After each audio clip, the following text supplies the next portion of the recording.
everyone, thank you so much for stopping by to watch the very first episode of Beauty and Brains. Yes, Beauty and Brains. Okay, I'll stop. So I'm just going to be talking about some of my personal experiences being a Black woman in corporate, as well as different tips and ways that Black women can take up space. So hopefully this is something where our Black women can feel comfortable in their own skin, or practice feeling comfortable, and live a life of happiness and comfort in the way that they want. While I am talking, I'm going to attempt to do or show you how to do this soft glam look. No, I'm not a professional makeup artist. However, I'm practicing. I will let you get to it. If you have not already, please like and subscribe this video and share it to anyone that you think it might benefit.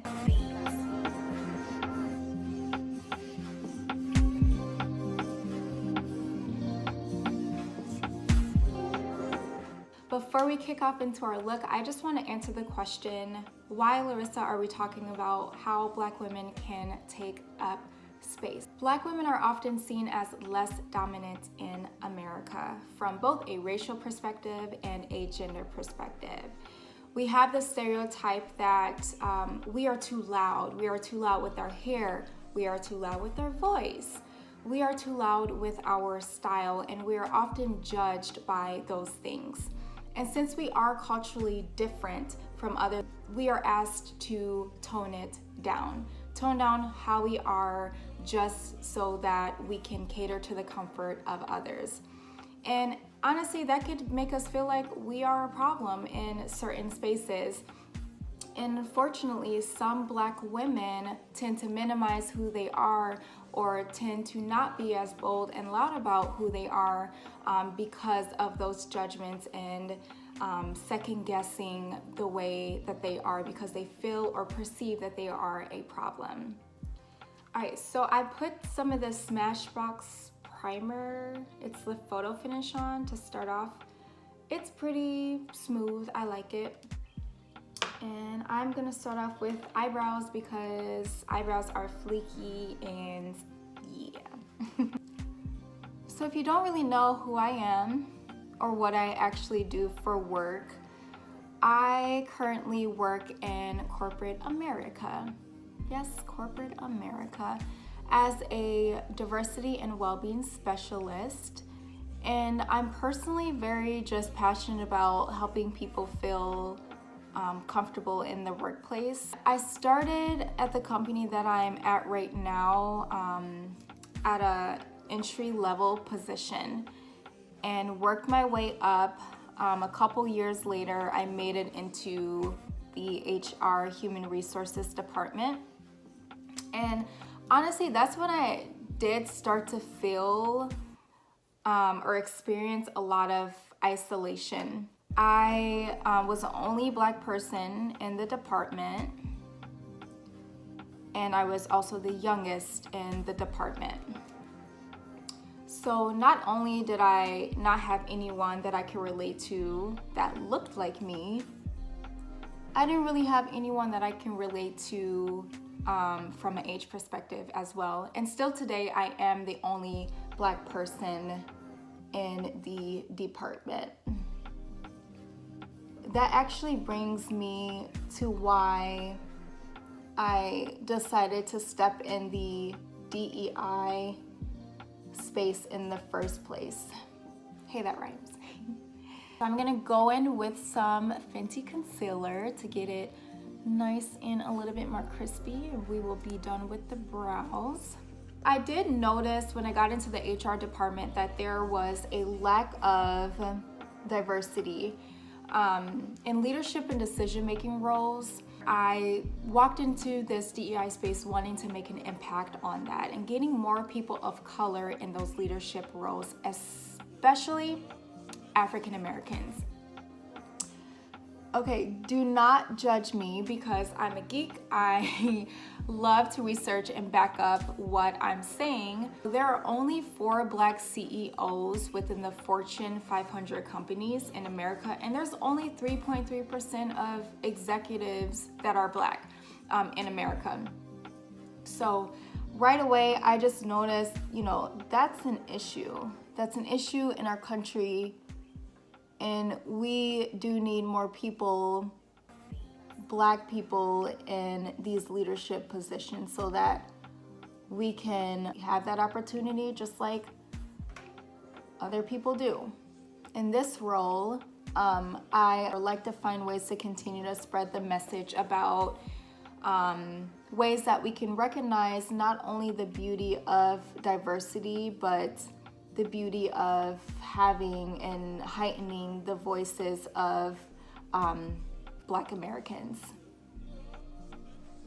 So yeah, that's what I do, guys.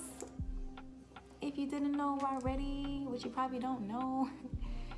And just to provide a little bit of my experience being a Black person in the corporate space, being in corporate as a Black person in the Midwest, by the way, I am in Minnesota, y'all. So if you are down south watching this, you might have a little bit of a different experience.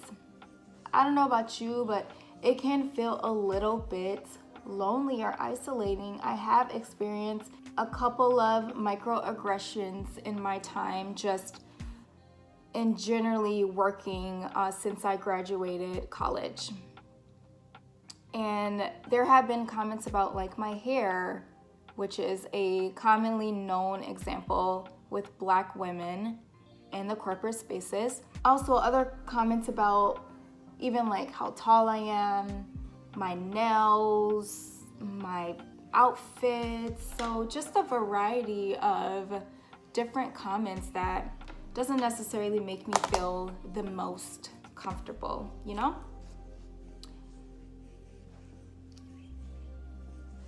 Overall, I would say like I have managed to stay pretty persistent in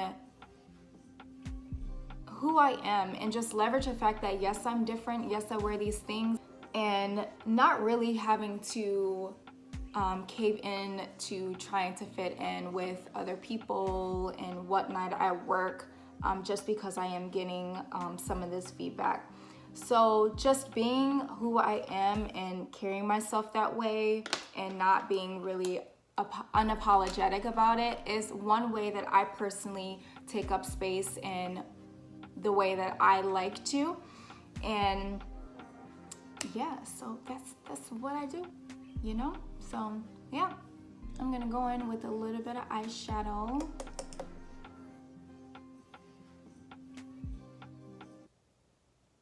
I love wearing natural kind of nude type looks. They're just really pretty to me. Now I'm gonna get my fancy foundation and move along with the convo. What does space actually mean to you?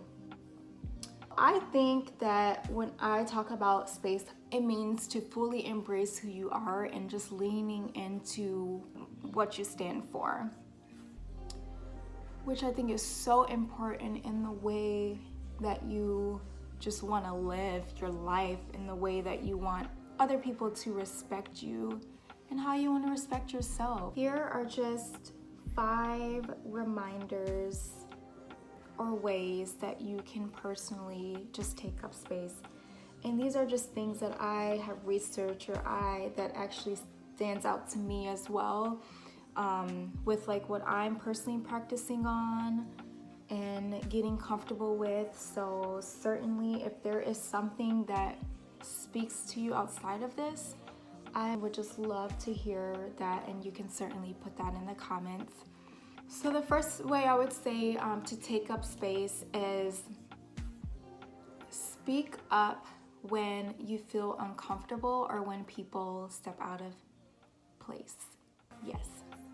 So sometimes we may not speak up when those things happen because we don't want to offend others or we don't want to seem difficult to others. But honestly, when you bottle in those emotions, we can blow up, right? It can feel very emotionally and mentally harmful to us, to be honest. So know that sometimes when you do bottle those things in, and when you don't speak up or when you don't let it out or let the other person know, that can be very harmful to your well-being. So we don't want that, right?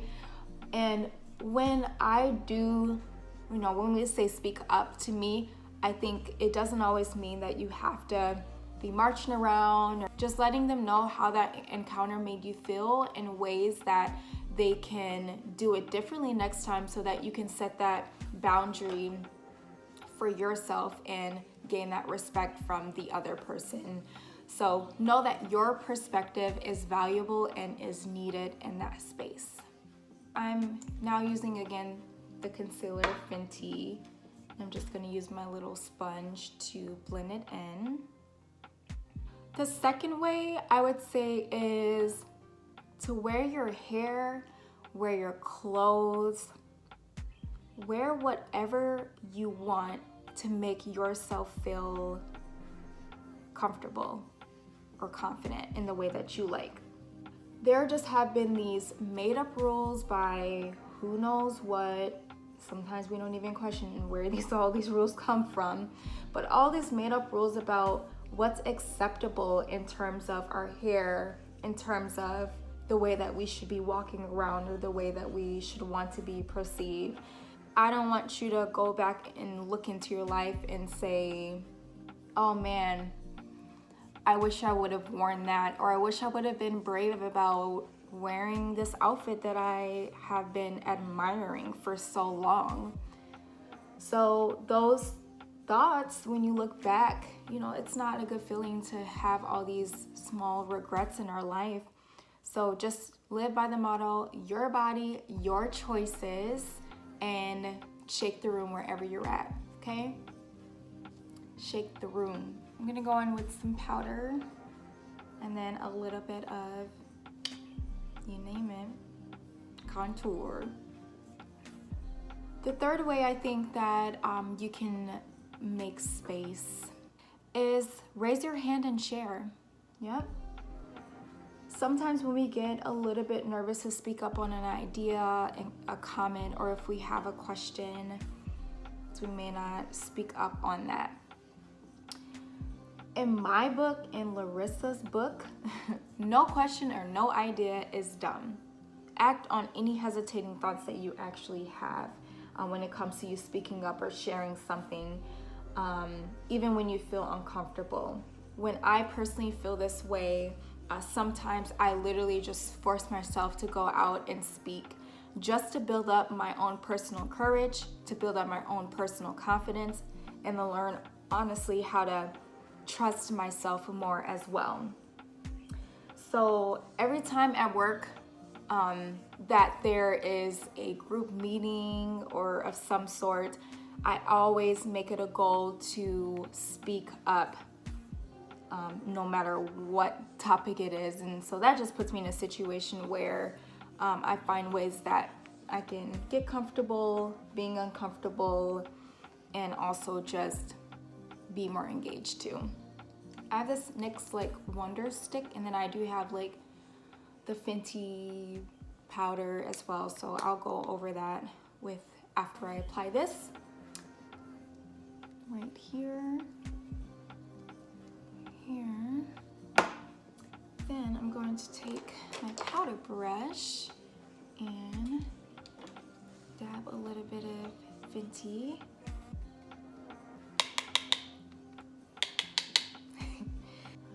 The fourth way that I think would be helpful for you in practicing and taking space, which is probably gonna sound so funny, but send that food back.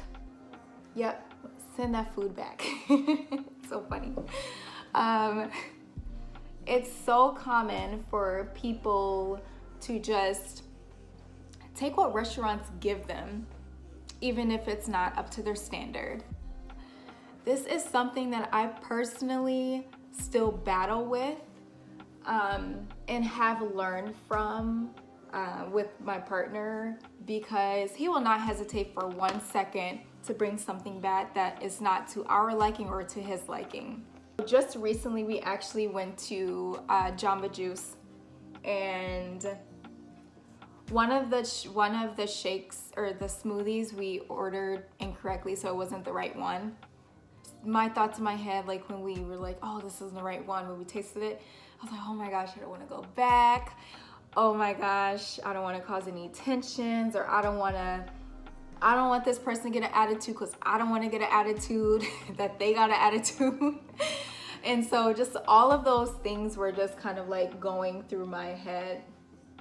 And so when I just ended up taking it back, because of course I had to. I feel like I had to. And when I did take it back, the server was so just receptive and so just nice about it. She was just like, oh yeah, we can do it. That's no problem. And everything like that. So that was pretty smooth. And she actually also let us go home with, she let us take the other smoothie home too. So we ended up with 3 smoothies. She was like, well, we're just gonna throw it away anyway.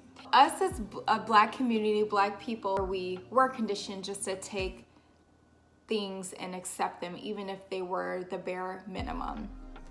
Just as a reminder, have high standards for yourself, no matter how small that might be. Even when it comes to your food, it's okay to want better for yourself. It's okay to want to live a life of class. It's okay. It's okay to make that choice in your life.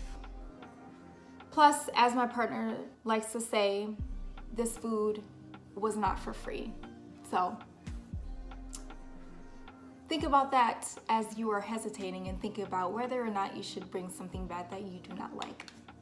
Okay? Okay.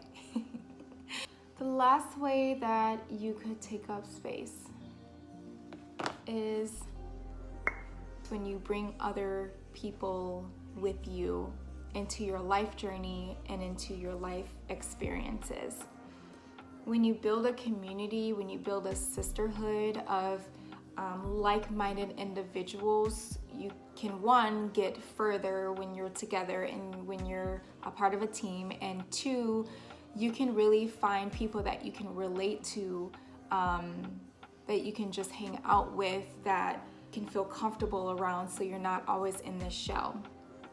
And having that space of comfort is so important, especially when it comes to us in the Black community. And there's always room for everyone. There's no such thing as someone being under someone else's shadow, or no one is better than the other. But just know that sometimes when we just build together, sometimes when we just work together and we have that support system, make a huge difference. I'm gonna struggle to put my eyelashes on now, so bear with me. And then I'm gonna put some gloss on, and I think we should be good. So at this point, I'll just be fast forwarding and I'll catch you at the end.